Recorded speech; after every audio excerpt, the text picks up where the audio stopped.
right, Dr. Prpich, I will give a brief introduction to you, and that should put us in good stead to give you plenty of time to make your presentation, and that'll wrap up our educational agenda for today.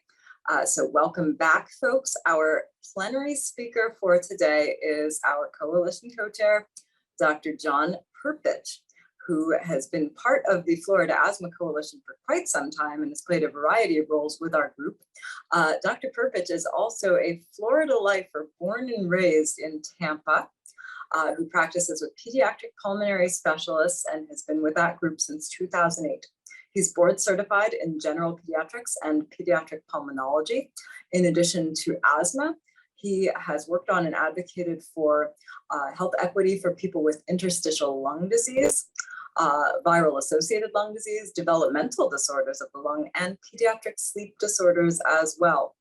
And he's served as the medical director for pediatric respiratory care at St. Joseph's Children's Hospital. So focusing on high quality respiratory health management and equity of opportunities early in life so that people can live and age well with asthma as they grow. So Dr. Prpich is going to talk to us today about the new EPR4 asthma guidelines and the current GINA guidelines and how we can implement them in our practice. So Dr. Prpich, the floor is yours to finish out our educational track. Awesome, thank you, Zan. And so I feel like I have a big task ahead of me. One, because I'm the end of the day in terms of the educational stuff. So I have to be, I think, overly dynamic to keep you guys all awake. And I have to make material. I mean, it's interesting material. I think it's exciting material, but it's not the most dynamic material. So we're going to get through it, but we're going to get through it, all of us awake. And I want to give a shout out, actually, Maria and Teresa, two of our respiratory therapists at St. Joe's are online. They sent me a text and they're watching. And I want to give a shout out actually also to our team over there at St. Joe's. We just got notification that we are a asthma-friendly hospital again, or got our application renewed. So we're pretty excited to continue to be an asthma-friendly hospital there at St. Joseph's Children's Hospital. And so as Zan said, today I'm going to be talking kind of more of a focus review. I mean, the document with the new, and I put in quotes new because it's not really that new anymore, but it's the newest guidelines, is a fairly robust document. And so we're going to go over some focused areas, I think, that are of most kind of clinical importance. And then we're going to contrast them and compare them to GINA. And some of this has already come up in several of the talks. Dr. Cardet made several excellent points as we talk about kind of management and access to medicines. And some people were asking questions about the difference between GINA and EPR and about access to medicines in the United States versus elsewhere. And we'll get into that as we go through this. And so I wanted to start just with a very, very brief asthma overview. I think all of us here on this summit are very familiar with asthma, but just to give sort of a framework, I think, to kind of hang our hat on. And then we're going to talk about challenges as we take care of those asthmatics, really with a focus on that shared decision-making, which I think has been a theme and a phrase that you've heard several times today. And then we're going to kind of look into the overview and background of the EPR and the asthma updates, as well as GINA. And then we're going to go into some of those specific topics, like I said, that have really have a clinical significance as we take care of patients. And so, like I said, just that brief overview. Of course, we know asthma is very common here. These are the stats for Florida. About 1.2 million people in Florida have asthma, about 19 million adults, about 6 million children. And unfortunately, as we've also heard several excellent talks, discuss, the highest prevalence, unfortunately, is in our lower income households and has a higher incidence in lower socioeconomic statuses, including Black and Puerto Rican children and adults. And so this is just sort of a quick picture of sort of normal, a normal airway, normal intact epithelium, normal thin smooth muscle on histology. And this is really what we want our airways to look like. And this is just a quick picture of what an asthmatic's airway may look like. And you can see that increased smooth muscle mass. You see the detachment of the airway epithelium. You see the hypertrophy of that muscle. Of course, that's where a lot of that hyperresponsiveness comes from that we deal with and that we're treating with our albuterol. You see that inflammation that really is the hallmark and at the core of the pathology of what happens in asthma. And that really is that inflammation that we're focused on when we're treating. And as we go through these guidelines and as we go through these recommendations, I think you'll see that theme in terms of treating that inflammation and finding ways to effectively treat that that inflammation is very, very key. And so just, sort of this is not meant to go in any depth, but just, when you talk about the approach to asthma, right? I mean, I took this right off of the GINA website. Really, the idea is that first you have to make sure, are you talking about asthma? Did you make the correct diagnosis? Once you've made that diagnosis, then you want to assess their symptoms and really get a sense of their severity. Then you initiate treatment and then you reassess. And when we talk about the severity, Dr. Garcia kind of went through this a little bit as well, but we're using symptoms and we're using sort of need for steroids and emergency room. And so we think about that when we think about impairments as one of kind of the phrases that's often used. And that's really symptom frequency, the need for their rescue inhalers. And then we're looking for risk, right? So how, what's their risk in terms of severe exacerbation? What's their risk in terms of needing steroids? What's that impairment in terms of impact on their lung function? And so we use that information. Sometimes you'll hear it referred to as the rule of twos when we're teaching med students and residents, but we're using a lot of that information as we decide about the severity. But this is this cycle, right? This is this constant cycle. This is also off the GINA website, but I think it's an important thing to keep in our mind is that our management of asthma, of course, doesn't end as soon as we make the diagnosis, and it doesn't end once we put them on medication, right? It's a constant process of reviewing, assessing, and adjusting their medicines based upon our current, what we feel is their current level of control. But then also looking, into the future and what we think is coming forward and in terms of seasons and potential triggers. And so it really means that we need to understand our patients as best as we can. Dr. Garcia, in one of her earlier talks, had talked about endotyping and phenotyping. And this is often where that sort of falls in, where we understand what are the triggers at play with that patient as best as we can identify them. What are the things, what are certain times of the year that you may think that they're going to have more problems.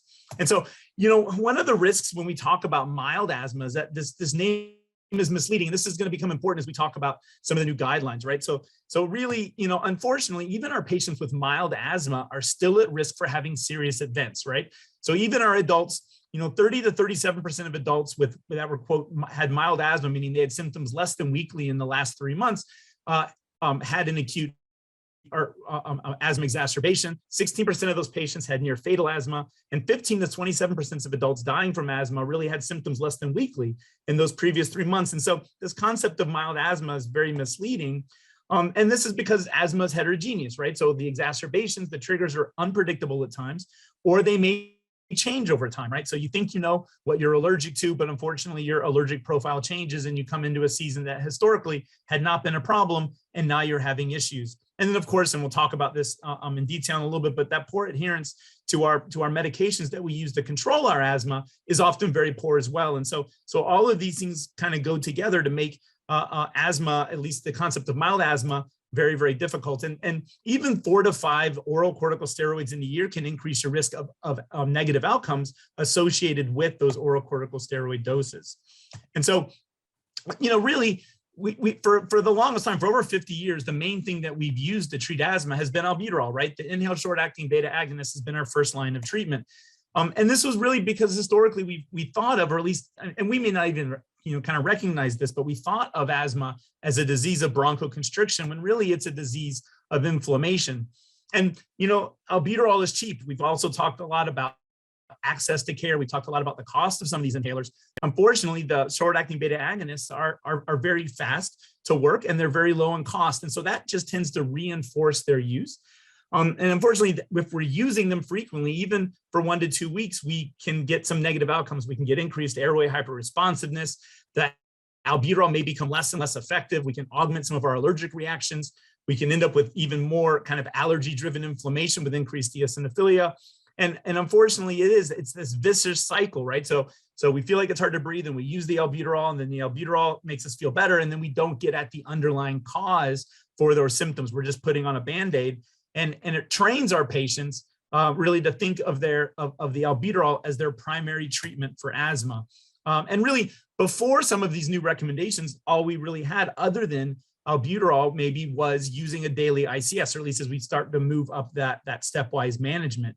But unfortunately, and we'll talk, adherence is very, very poor to those daily inhalers. And so this was really the big thought that led GINA back in 2019 to really sort of revamp some of their recommendations and undergo a fundamental change in terms of their asthma management. And this was really just driven by kind of an acknowledgement, and we'll talk about sort of GINA's sort of like how they're organized and how they look at clinical problems, but it really is driven by medication compliance. This is a study that was looking at medication compliance, and there's a ton of studies that are very similar to this, right? We know on average that our compliance with our daily preventative medicines is anywhere from 30 to 40, maybe 50%, right? It changes a little bit by age. And we can make it better transiently. This was a study out of CHOP where they actually kind of incentivize patients, right? They could earn up to $1 a day for up to 30 days if they did perfect medication adherence. They had constant reminders, they were given emails. They knew that their adherence was being monitored, and with really a lot of work and a lot of incentive, they got their medication compliance up to 80%. But as soon as they pulled that out, really within within 1 month, that compliance drove back down to 30%. So we just know that compliance is very, very challenging, and we just need to recognize that. And so when we talk about adherence, though, it's not a simple topic. You know, and really when we think about adherence, it's the, at least the WHO looks at it as the extent to which a person's behavior corresponds with an agreed recommendation from a healthcare provider. So does what they're doing match up with what, you know, you guys talked about in clinic?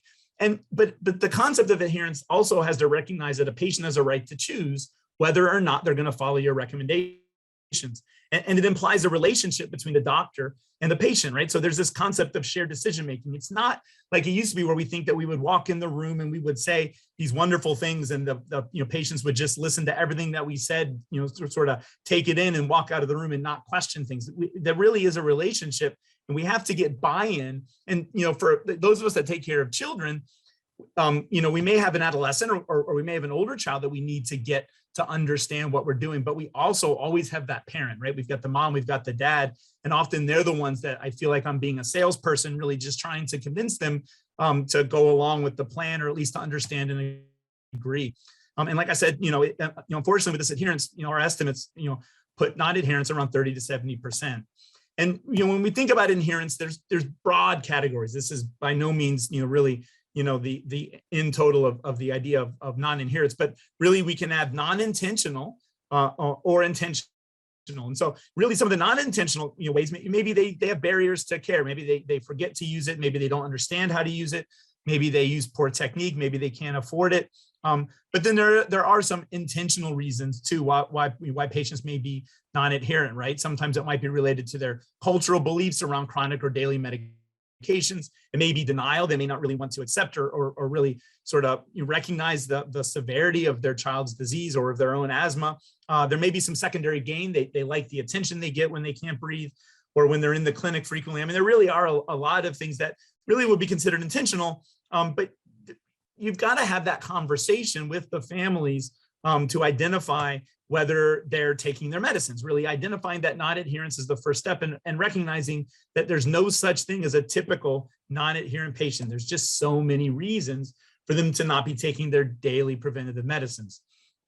And so really with that sort of framework in mind, let's talk a little bit about the NAEPP, right? So this is the National Asthma Education and Prevention Program that was created by the NHLBI, the National Heart, Lung, and Blood Institute, back in 1989. And this sort of gives a little bit of a timeline, right? So 1989 it was created, and that our first set of recommendations, the first EPR on the diagnosis and management of asthma came out in 1991. And really the goals, and this group was formed really to address asthma issues in the United States, to focus on raising awareness and ensure appropriate diagnosis and management, to reduce asthma-related morbidity and mortality, and to improve quality of life. And so then you see across this timeline, different iterations came out, but you also see that there's large periods of time in between. And part of this is because these guidelines take a very long time to construct and create, but also, you know, it's the pace with which the medical literature and you know, studies are coming out is very, very fast. And so unfortunately, sometimes that also limits how up to date some of these recommendations can be. And so really the assessment in terms of what they needed to revise was completed back in 2014. So they decided what they were going to work on with this 2020 update back in 2014. And really the literature that they had available to them as they went through really sort of stops at around 2016. So sort of like when we think about textbooks, you know, as soon as they get published, they're already a little bit outdated. That happens a little bit with, you know, some of our of the EPR recommendations here in the United States. Now GINA is a sort of a different animal, right? And they weren't really, they kind of have a similar birth, right? So the WHO and the NHLBI, right, the same organization, around 1993 established GINA. Now GINA is more of a global, or at least has a more global focus, and it was also formed to increase awareness about asthma, to improve asthma prevention and management through a coordinated worldwide effort. And GINA is independent, funded only by the sale and licensing of its reports and figures. And it's a global evidence-based strategy adapted for local healthcare systems and medication availability. One of the biggest differences about GINA is that its report is updated every year, as opposed to our other recommendations. The other difference is that it's really a guideline. It's kind of an integrated evidence-based strategy. It is not answers to specific questions like, should I use FeNO to make the diagnosis of asthma? It's really more of an integrated strategy. And you can see even when you look at it, its approach, you can already see the recognition of sort of human behavior working its way into how it makes some of its recommendations, right? So its goals were to prevent asthma death and exacerbations and improve symptom control. Pretty basic and I think easily agreed upon goals.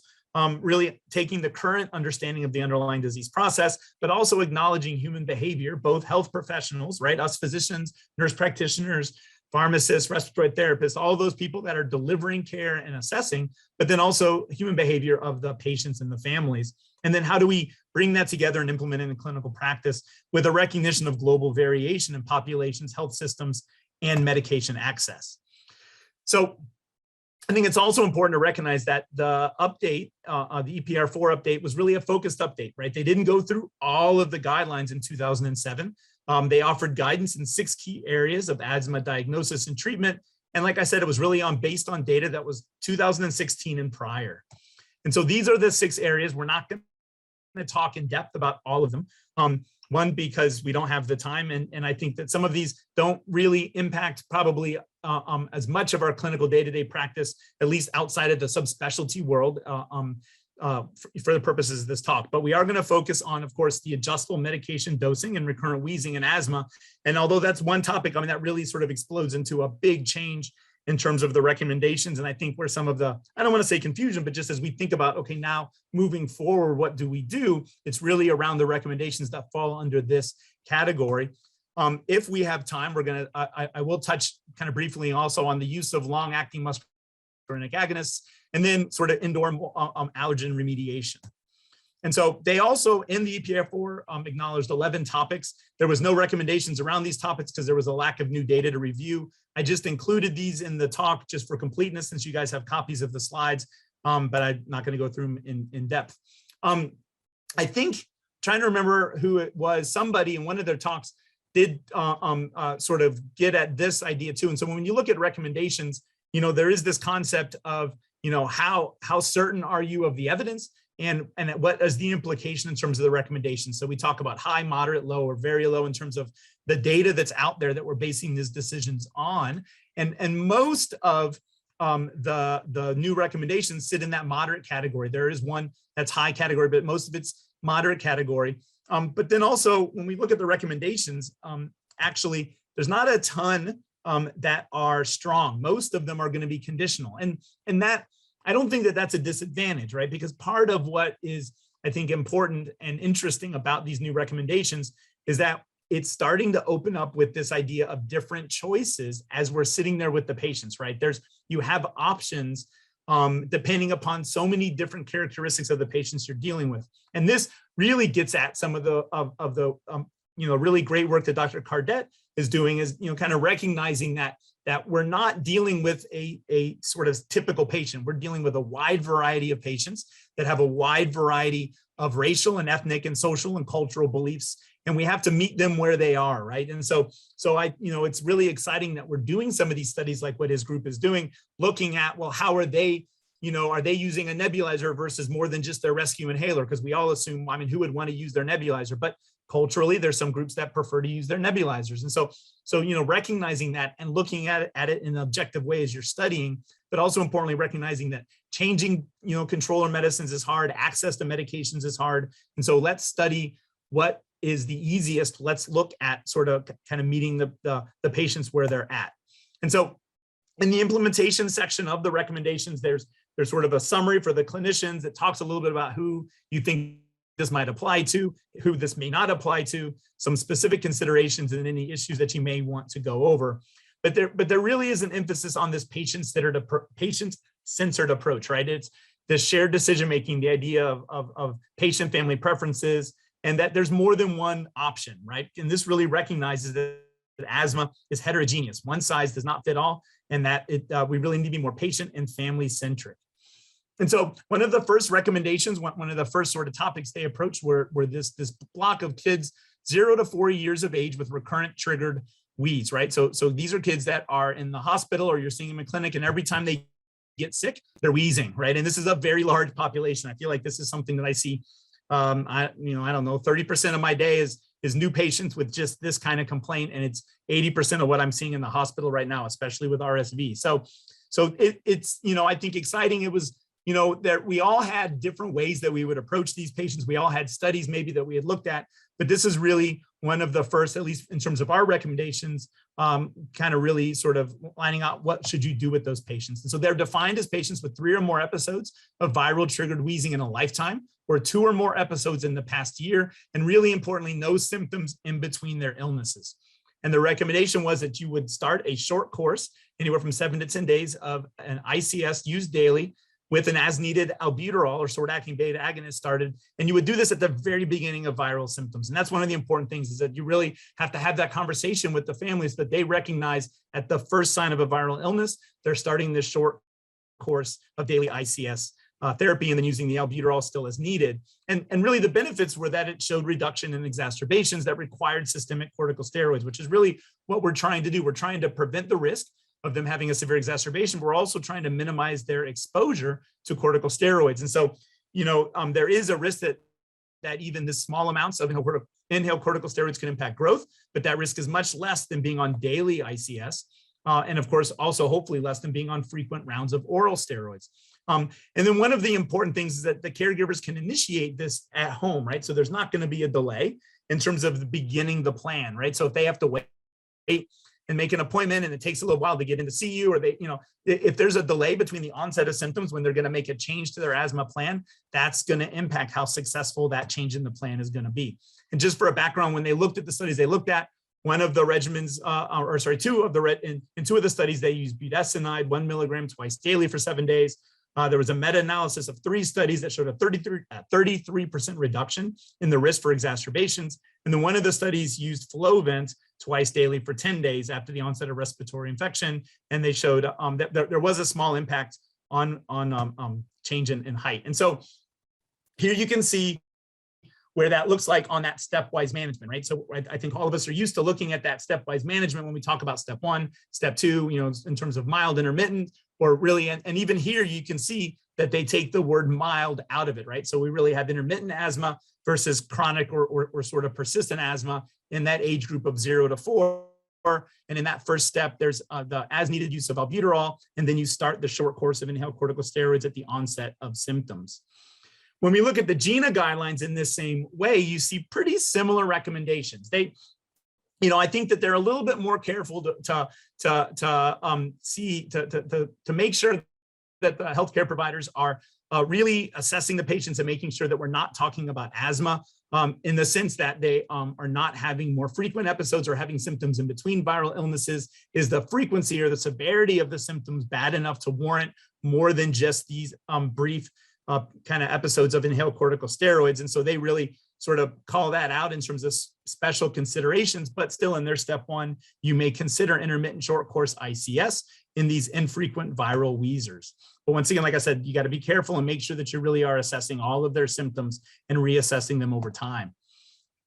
When we think about kids that are over 4, one of the other recommendations that's important was that in kids over the age of 4, one of the things that I guess back in some of the initial like EPR1 and EPR2, there used to be some old recommendations where at the beginning of an illness, you would increase the dose of ICS therapy, right? So in mild to moderate persistent asthma in patients that are on daily ICS treatments, these are patients that are compliant and adherent and they're on their daily ICS therapy. They do not recommend a short period of increasing the dose of their ICS. And really, when they looked at the studies, there was no benefit seen, and there was just really increased safety concerns, especially if this was done often. Now, once again, this was talking about patients that are compliant with their daily ICS treatment. It's not seen to be beneficial, doubling or quintupling their dose of ICS therapy.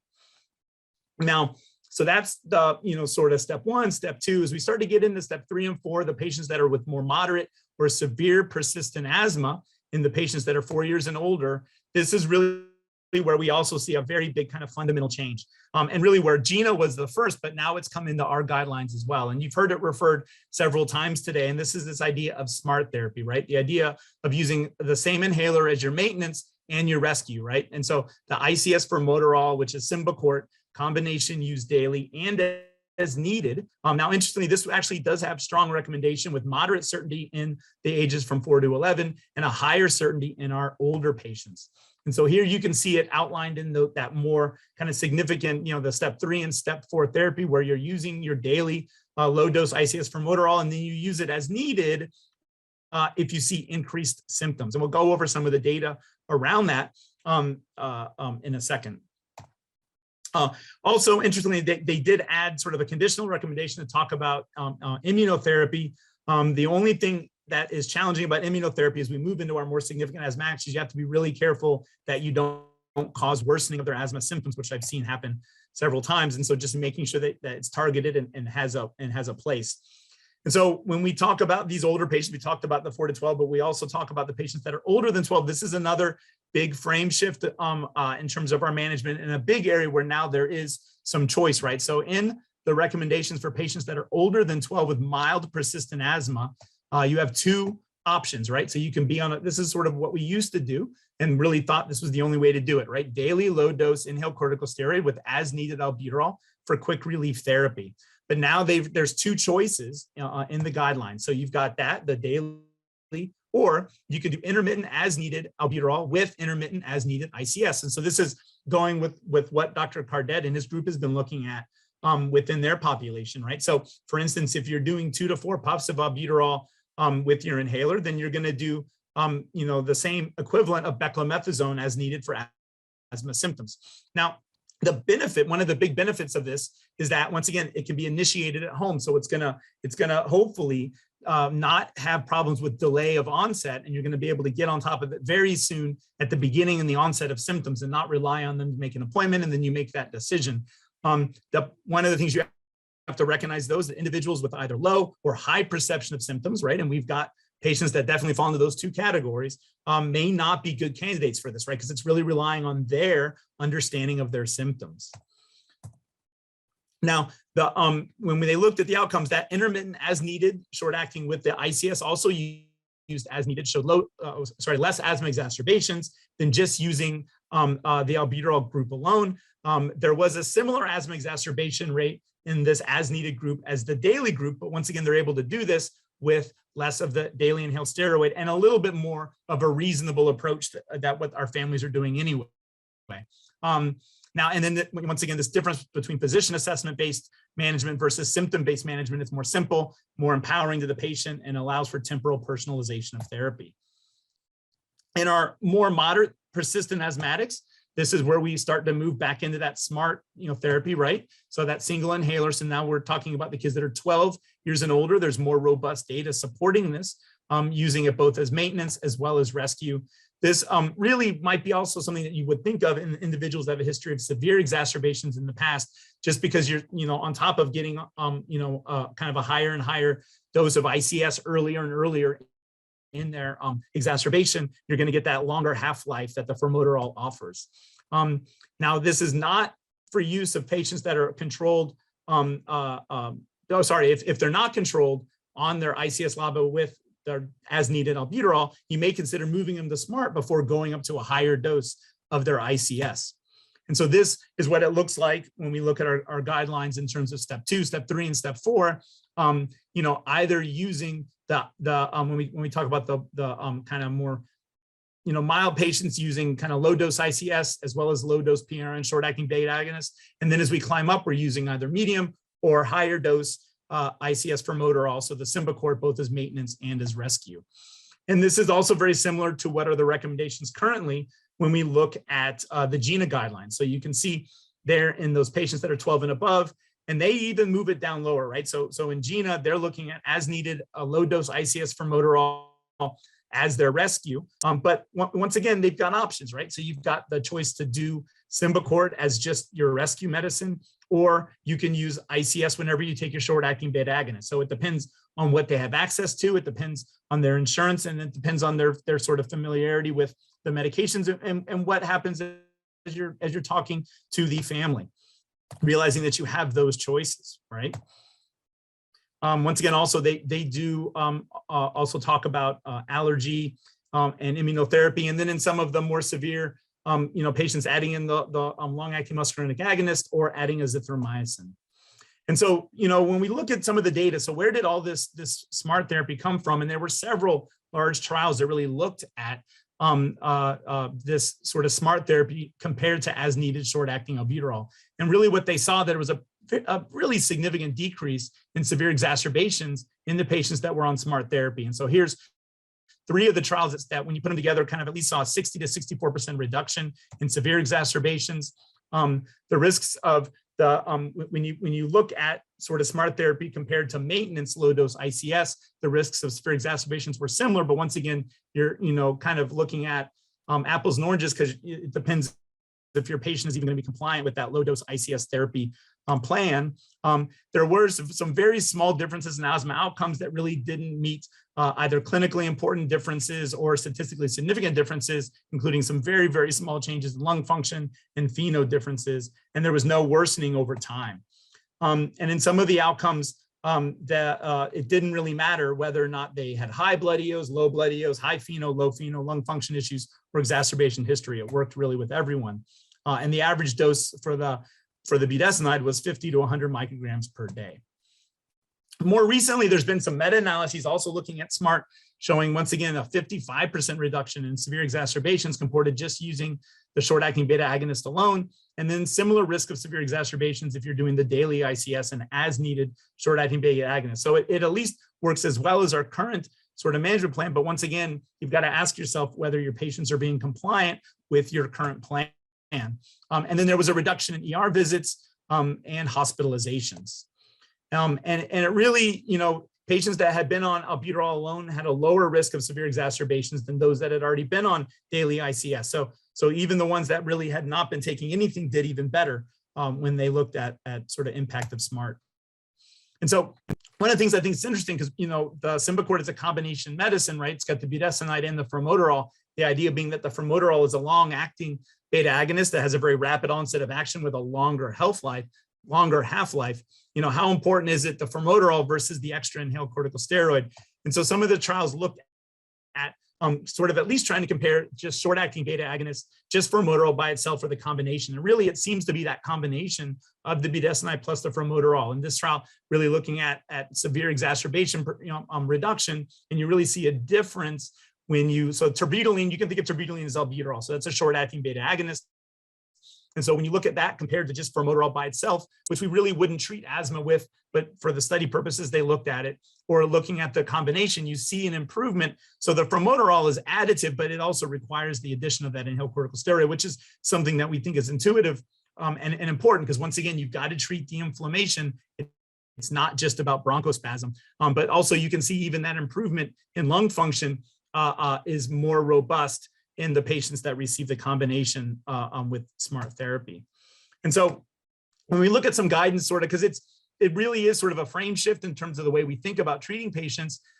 So these are just some really quick guidelines, right? So this SMART approach would be appropriate for patients that are in step 3, so low dose ICS, or step 4, a medium dose ICS treatment, in patients that are 40 years and older, that have had a severe exacerbation in the prior year, right? That would be a really particularly good candidate to reduce those exacerbations, because really they're not controlled on your current plan.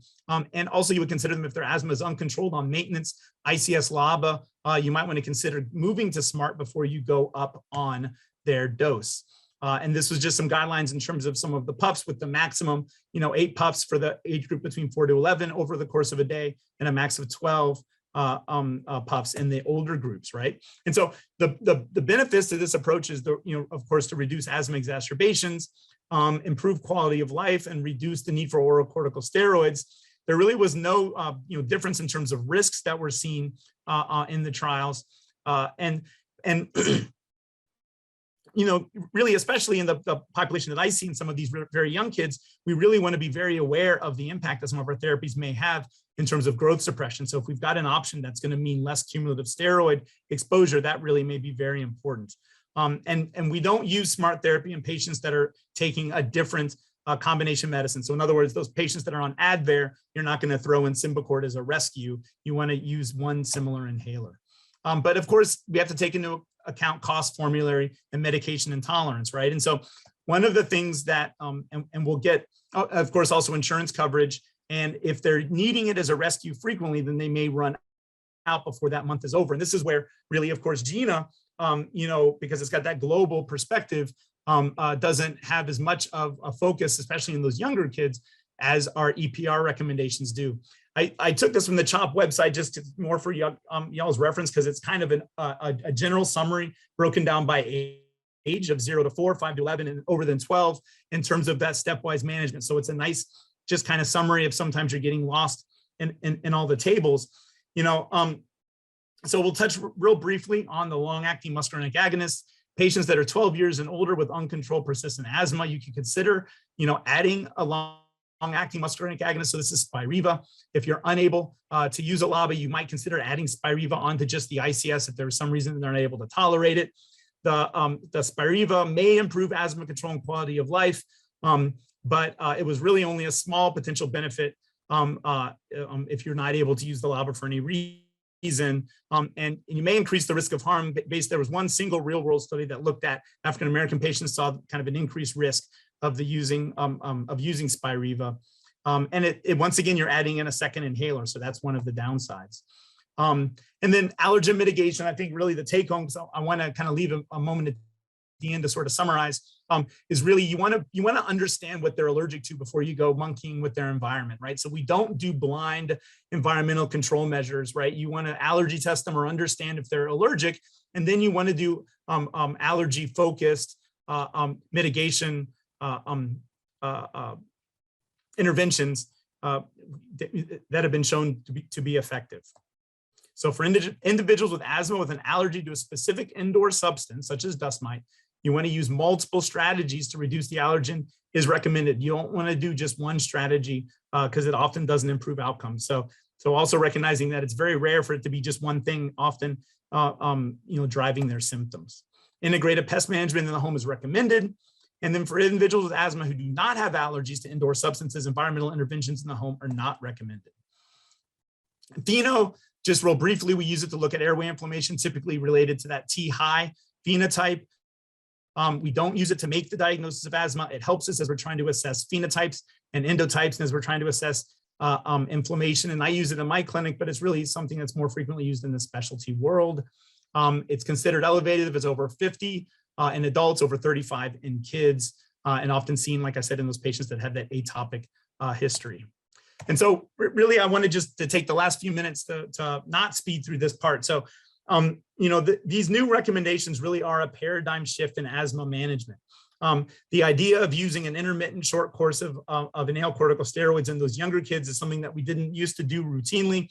But I think that it acknowledges that, number one, that this is a significant population that has a significant amount of morbidity and mortality associated with it. They are often in the hospital, urgent care, or in clinic. But you need to follow them closely. You need to assess for symptom frequency. You need to make sure that they're not evolving symptoms outside of these viral illnesses that may warrant more daily need for ICS therapy. Also, the new recommendations looking at daily ICS versus kind of as needed ICS with your albuterol for those mild patients that are 12 and above.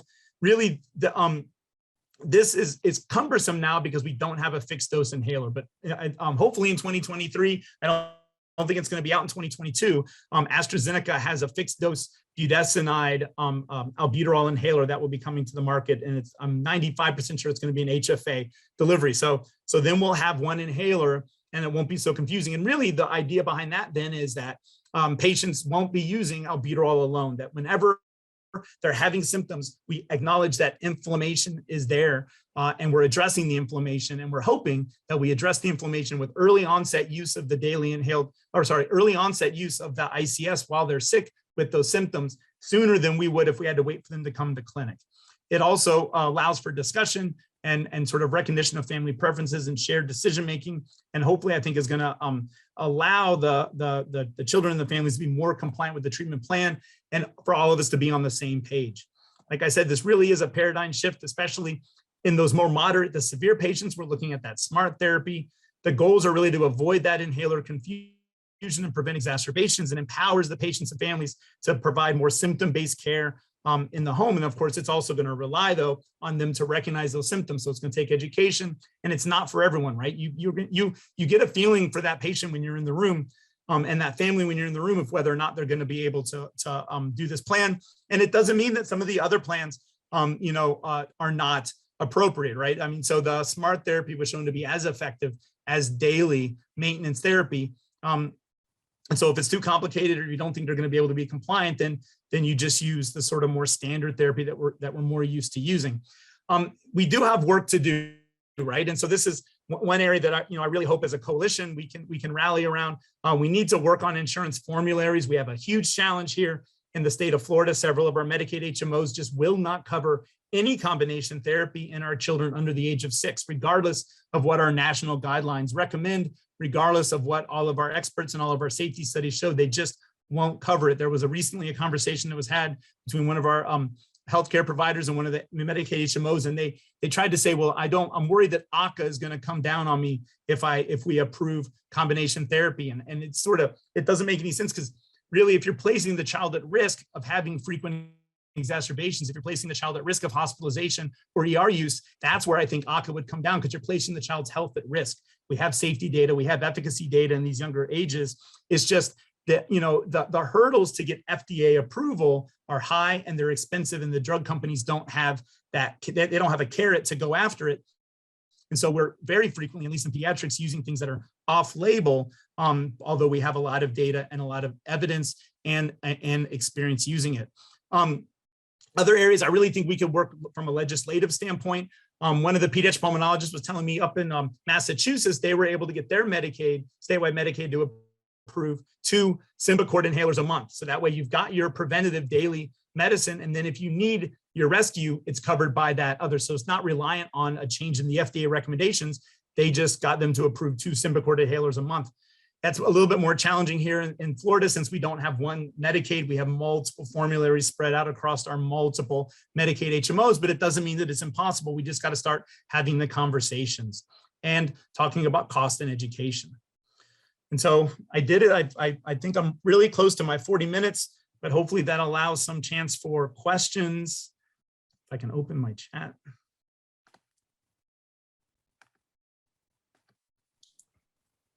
Great job. And yes, we do have time for questions. We're going to get started with Florida Asthma Coalition announcements at 4:30, followed directly by a 5-minute update from each of our Florida Asthma Coalition work groups. So we do have about 10 minutes that we can do Q&A.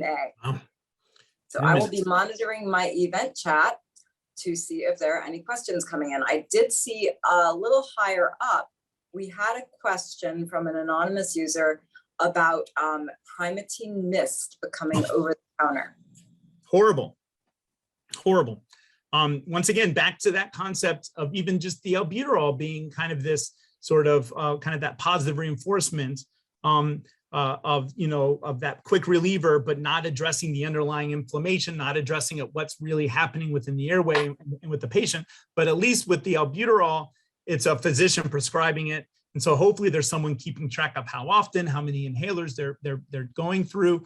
The problem with things that are over the counter is no one's keeping track of it, right? And so it's just there. And so it's really easy to get somebody in a lot of trouble because they're limping themselves along with this Primatene Mist while their airways. You remember that histology slide I showed at the very beginning of the talk? You saw that smooth muscle hypertrophy. You saw the airway inflammation.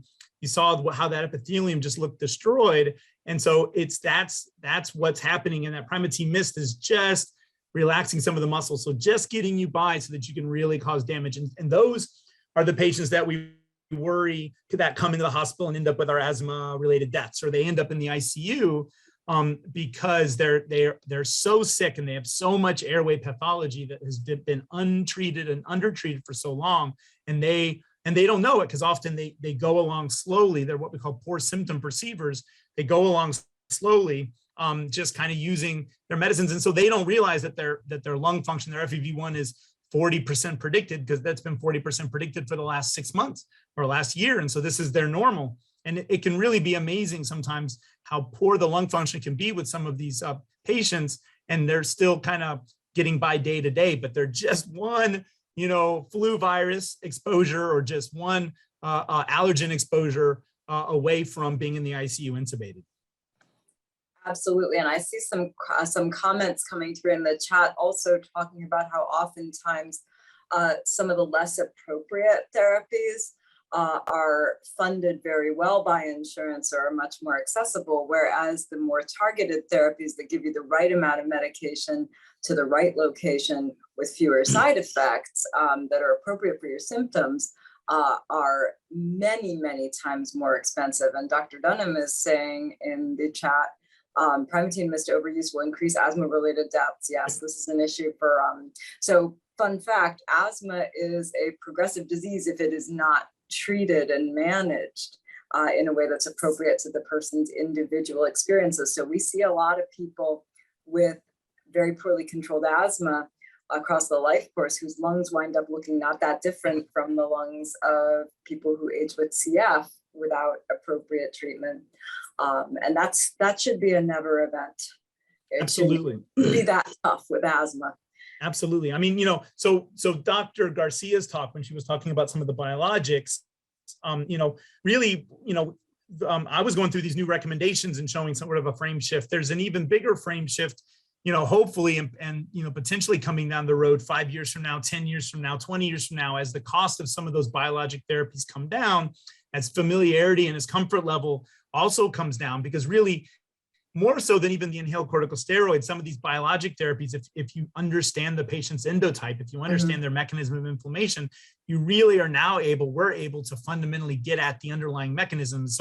So talking about, less side effects, talking about having less systemic sort of spillover in terms of impact on the body, we really have these sometimes I'll describe it to families as kind of a surgical scalpel. I'm able to go in and really impact and remove one specific pathway that is driving the significant amount of the inflammation, bronchospasm, mucus production in their child's airways, and the reason for their asthma symptoms. And so as we move forward, I'm hopeful that 10 years from now, we'll look back and these biologics will not be reserved for just the most severe of the severe, but they will be able and be available and accessible to patients with more milder forms of airway inflammation, because they're just more effective. Absolutely. And I see both Dr. Dunham and Dr. Garcia are putting some more details in the chat about the question of OTC, albuterol, and other types of medications where there's maybe there's been some conflicting evidence in the past about what was the better approach, but we now know that with certain drugs, you may be masking deeper issues or predisposing people to other types of harmful side effects. For example, albuterol can be very hard on the heart for some folks. They actually have to do EFTs without it because I will hit the deck if you give me albuterol. And Dr. Weiss gave you some accolades for a terrific presentation that I really want to echo. That was an absolutely fantastic overview. Hopefully I kept everyone awake. I was loud enough. We like projecting here. Absolutely. And it's really good that we're thinking in such nuanced ways as we head into the work group updates about what access really means, because that's intricately linked with diversity, right? It's not just, is the medication physically there in a place that you can get to using public transit, is the building accessible for your mobility needs and things like that. It's also that question of, are the therapies that are really going to help you the most the ones that are the easiest for you to access financially, instrumentally, socially, because we've talked all day about how in different cultural traditions, different types of approaches to asthma management may be perceived differently. So there's a lot that goes into this question of access that's beyond how a lot of us were raised to think about it. So that question about, oh, a medication became over the counter, that should be a good thing in a country where we don't have universal health insurance, right? Well, it's often complicated. So I like the really nuanced discussions. I'm also seeing questions in the chat, and I really appreciate that folks are already thinking about this, about recordings from today's event. Trust that if you registered for this event, you will get some follow-up from us about how to access those recordings, and that'll include information about how to share content from today's event. The short answer is that yes, we absolutely encourage you to share about the event on your social media and to tag Florida Asthma Coalition. We will have some specific information from you about accessing those presentations, but please trust that anything that's on our Florida Asthma Coalition website that you can see just as any member of the public going to the website, yes, please feel free to share that widely. We definitely want to make sure that information gets out there. That goes for anything that's available for public viewing on our website. If it's on the website and you can see it, you can share it. And then I see a little bit of information that's going to me, which I will pass along. Short term, there will still be a recording of the live stream available on the event page, which is what you're watching us on right now. That will be left up as our coalition management staff and Altus partners work to get the recording broken down for separate recordings for each separate talk. And those individual recordings will be what we eventually share on the coalition website. So you can watch the presentations right away. You can also wait for the separate recordings or both. And I wanted to make a plug, just as you said that, Zan, to also remember that on the YouTube, on the Florida Asthma Coalition YouTube channel, there are recordings cut up from last year's summit. And so yes, those, who were unable to attend, or honestly, I often just, as I'm driving in the morning, I want to go back and listen to one of the talks. It's right there. It's easy to listen to, and so, sometimes there were really some excellent talks last year. There's been some amazing talks this year, right? And so sometimes, it really is a lot to take in one day. And so, feel free to go back, when you've got some time and just spend some time with just one of the talks. Absolutely. And again, accessibility is for everyone, making sure that you can revisit that if you had lots of life happening at home or just other commitments, or you were just tired or needed a break, you can still access the content your way and you can review it as many times as you like. So it's accessible now, it's accessible later. It's up to you how you want to engage.